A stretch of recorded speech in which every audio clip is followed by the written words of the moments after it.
Welcome to our episode of College Briefing. Let's dive into the day's highlights with a touch of ease and excitement. First up, we're venturing into the world of journalism and artificial intelligence in the Philippines. A forward-thinking journalist has crafted an AI tool named COA Beat Assistant, using OpenAI's ChatGPT, to tackle the dense jungle of government audit reports. This clever program is trimming down research time by a whopping 80%, proving that AI might just be the sidekick journalists didn't know they needed. But don't worry, the robots aren't taking over just yet. This AI is all about boosting efficiency, not replacing our human touch. Switching gears to the adrenaline-pumping realm of NCAA women's basketball, where the Sweet 16 is shaping up to be a showdown of epic proportions. Highlights include Stanford's nail-biting overtime victory against Iowa State, thanks to Kiki Iriafan's stunning 41-point game, and the Duke Blue Devils' surprising upset over Ohio State. Meanwhile, San Diego State is setting the stage for a riveting rematch with UConn in the Sweet 16, promising basketball fans a spectacle of skill and determination. It's March Madness at its finest, folks. Lastly, we're exploring a mix of intriguing stories from around the globe. From the serious implications of casual racism at the University of Melbourne to the innovative use of dingo urine as a non-lethal management tool in Australia. We've also got a peek into the economic forecasts for 2024, with some optimistic predictions despite a slow start to the year. And for a twist of the unusual, learn about Tasmania's government house being sculpted in snow in Japan back in the 80s, boosting tourism in a way no one expected. So, there you have it, a whirlwind tour of today's most compelling stories. Stay tuned for more in-depth coverage on these topics. Please continue watching for detailed content. Filipino journalists' AI tool for in-depth reporting challenges industry fears. South China Morning Post. A journalist in the Philippines has created an AI program to summarize audit reports from government agencies. The program, called COA Beat Assistant, was developed by J. Mark Tortosilla using OpenAI's ChatGPT model. The technology helps journalists save time by summarizing lengthy and dense executive summaries from the Commission on Audit, COA, which often contain evidence of corruption. Tortosilla estimates that the program has reduced research time by up to 80%. While concerns exist that AI could be used to amplify disinformation, Tortosilla believes journalists can counter this with well-researched reporting. He suggests that AI should be seen as an efficiency tool, helping reporters to maximize their time and resources.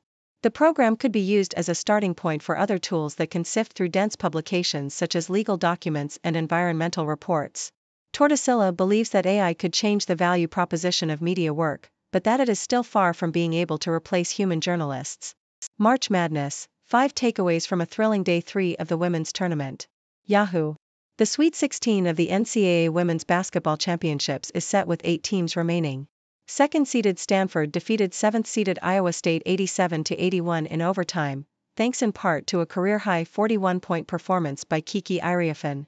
The Blue Devils of Duke University upset second-seeded Ohio State, winning 75-63.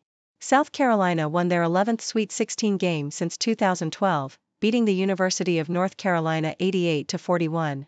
Baylor University also won with a 75-72 victory over Virginia Tech. In the only conference to win all their games, the Pac-12 won all 3 of their games on Sunday. The University of Colorado defeated Kansas State, Oregon State University beat Nebraska 61-51, and Stanford University beat Oklahoma State. San Diego State rolls past Yale 85-57 and sets up title game rematch with UConn in Sweet 16. Associated Press. San Diego State defeated Yale 85-57 in the second round of the NCAA tournament. Jaden Leddy led the Aztecs with 26 points and 9 rebounds, while Darian Trammell added 18 points. San Diego State will now face number 1 seed UConn in the Sweet 16. The Aztecs will be playing in the Sweet 16 for the second consecutive year, a first in school history. They will be seeking revenge against UConn, who defeated them in the title game last year. March Madness, Kiki Iriafan, number 2 Stanford fend off Iowa State in overtime to reach Sweet 16. Yahoo!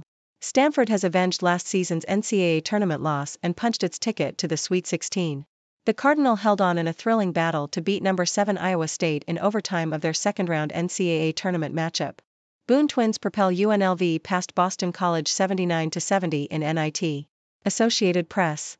UNLV defeated Boston College 79-70 in the second round of the NIT on Sunday night. Keelan Boone finished with 19 points and 8 rebounds, while his twin brother Caleb Boone added 16 points and 6 boards off the bench. UNLV will now face Seton Hall in the quarterfinals. Quinton Post led Boston College with 22 points and 9 rebounds. Only 5 Australian universities ask their students about racism. Students and experts say it's not enough. ABC. More than 2/3 of students at the University of Melbourne have experienced or witnessed casual racism, according to a survey conducted by 2 student leaders. The survey of 855 students also revealed that more than a third of respondents had experienced overt racism at the university, with one respondent stating that a tutor had pulled their hair in class. The survey also found that over 2/3 of respondents did not know how to report racism on campus. Despite the findings, student leaders said that the university had not made substantial improvements based on their recommendations. Is a reshuffle still an opportunity to shred sensitive documents? No, Minister. The Sydney Morning Herald. Ministerial reshuffles can be used to avoid Freedom of Information (FOI) requests for documents held by ministers, according to Ntumi, Professor Emerita at the University of Sydney. Politically sensitive documents are not passed on to successors and are instead either shredded or taken by the departing minister. If an FOI request is made for such a document, it is no longer in the office and can therefore be denied. New Mexico's weather forecasters keep eyes on the horizon. Yahoo! Meteorologists at the National Weather Service in Albuquerque, New Mexico, use a range of resources to predict the state's sometimes erratic weather. This includes road traffic monitoring, satellite and radar imagery, as well as weather models, such as the European Center for Medium-Range Weather Forecasts. These resources enable meteorologists to issue warnings to the general public, fire departments, search and rescue teams, and more. Despite all of these resources, predictions sometimes don't come true. Meteorologists admit that missed forecasts are uncommon, but they do happen and are part of the job.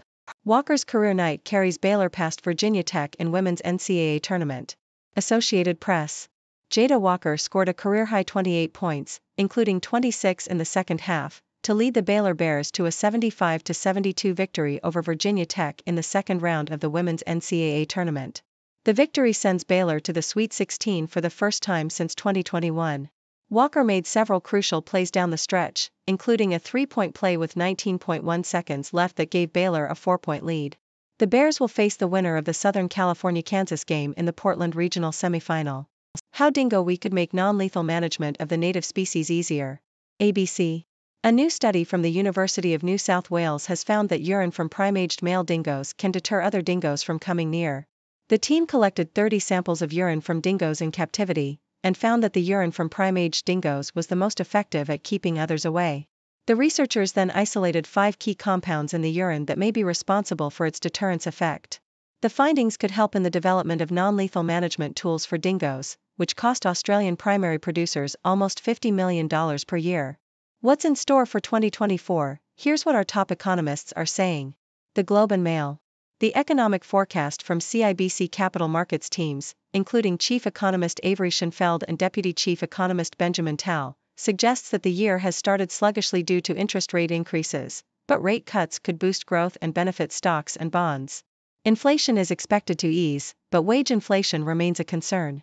Interest rate cuts could stimulate borrowing and economic activity, while the housing market is expected to soften before a potential recovery in the second half of the year. Seeking advice from a financial advisor is recommended to navigate the year ahead. Researcher sounds alarm over growing dead zone at Moreton Bay. The Sydney Morning Herald. The amount of mud entering Moreton Bay in Australia's Queensland is threatening local marine life and habitat.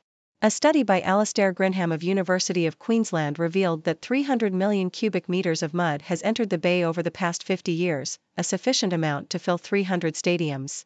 The mud has caused a 98% reduction in clean sand and a reduction in the bay's seagrass meadows, home to turtles and dugongs. Mud has also contributed to a dead zone in the bay, which is growing due to the accumulation of nutrients in the sediment. In the 1980s, Tasmania's government house was sculpted in snow in Japan. Here's why. ABC. The Sapporo Snow Festival in Japan has helped to boost tourism to Tasmania since a replica of the state's government house was built as a snow and ice sculpture in 1989. The festival, held each year in the Hokkaido region, attracts over 2 million visitors annually. The sculpture was the result of the efforts of Ken Takenaga, the Japan Relationship Manager for Tourism Tasmania, who had joined the organization in 1980 with a goal of increasing Japanese tourism to Australia to 100,000 visitors per year. Within 5 years, he had exceeded this goal. Takanaga's idea to promote Tasmania in Japan led to a formal agreement of affiliation between the Hokkaido Tourist Association and the Tasmanian Visitor Corporation, and the subsequent creation of the snow sculpture. The Sapporo Snow Festival has also featured pavilions showcasing Tasmania's native animals and has been the inspiration for a Japanese feature film and a Game Boy game, both named Tasmania Story. The festival's promotion of Tasmania has helped to reframe how Australia is viewed in Japan and has strengthened the ties between Japan and Tasmania. Brisbane dugong habitat now a muddy, dead zone, thanks to human interference, scientists say. ABC. A study published in the Science of the Total Environment has found that 98% of the floor of Moreton Bay in Australia has become covered in a layer of mud, threatening the underwater plants and animals that used to live there. The study attributes the degradation to human activity causing erosion along southeast Queensland's catchments and creek banks, combined with heavier rainfall due to climate change. The destruction of seagrasses has resulted in a loss of food and habitat for fish, microorganisms, dugongs and turtles. Over the past 50 years, more than 300 million cubic tons of mud has washed into Moreton Bay. Another study published in the same journal estimated that there is at least 7,000 tons of microplastics in Moreton Bay, posing a risk to coastal ecosystems and human health. Thank you for tuning in. The content above showcases the latest briefing reports and analytical synopses, thoughtfully curated by the 6Do team. These insights stem from a wide array of reputable media outlets, think tanks, government sources, and specialized experts worldwide.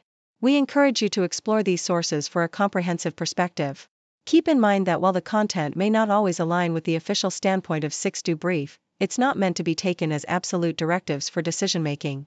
Comprising seasoned media professionals, learned scholars, and accomplished scientists, the 6Do team embodies a trailblazing, fully independent media entity.